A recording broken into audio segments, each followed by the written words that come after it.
Civil society organizations and LGBTI activists gathered outside the South Gauteng High Court awaiting the verdict against the case of Paul Semugoma, a medical doctor and human rights defender who faced threats of deportation to his birth country, Uganda. Paul has been living in South Africa for the past 2 years. He was allowed to travel using his official passport and a receipt from the Department of Home Affairs. After several trips in and out of South Africa, Paul was returning from a meeting in Zimbabwe accompanied by his partner, when he was arrested and detained by immigration officials at the Tambo International Airport in Johannesburg on charges of expired documentation. My involvement with the case is the fact that Paul is not only a colleague but is a human rights defender, has worked around issues of marginalization and also around HIV prevention in Africa and globally. So my involvement with the case is really seeking redress around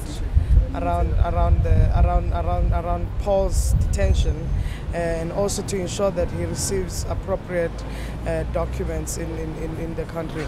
However, it's just to challenge the Department of Home Affairs, who fails to account for this matter and deciding to detain Paul for this while. Paul is my partner, same-sex relationship partner. So how has this situation of Paul being detained having affected you? I mean, we are a family. We have got 2 kids. So this has affected our family so much.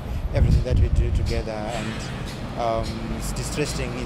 It's really something that I could say it's very annoying and very disadvantaging both of us. Yeah. I'm here because, you know, as an organization, and I think also as a person, I support the human rights for everybody. This case was a gross violation of someone's human rights. This is an activist who's fought for not only the rights for the LGBTI community, but as someone who works for SWET, who works with sex workers, you know, for me this was a plight that had to be, or that needed our attention and our support. And I think for the greater fight is for us to take this as a victory and replicate it across, not only, you know, in this particular case, but be applicable to everybody.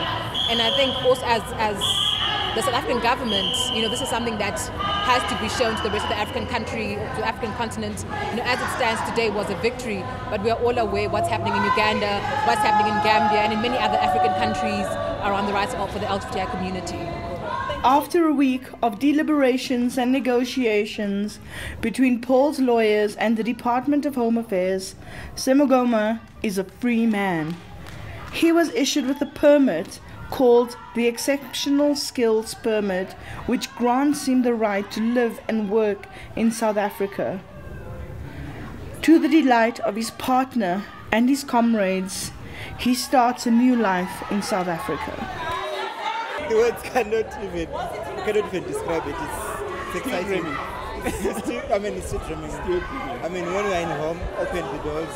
I mean, possibly we wake up and everything will be fine. But right now, exciting. Still dreaming. Yeah. So you're a free man, huh? Yeah. Yes. Yes, I got the papers. Yeah. This was the ticket sending me back to Uganda. But now it's like, I mean, it was given to me as a memento, and I was like, yes! And they were actually denying this. They gave it to me and I was like, I'm going to frame it, I'm going to put it somewhere just to remind myself about what nearly happened. Because I was like, the plane was there, the bus was there, and I was at the gate and they were telling me, get on, and I was like, no, this is not going to happen. But you know, it was like a bad dream, and I was like, if they cuff me and drag me there, what am I going to do? But I was still going to say no.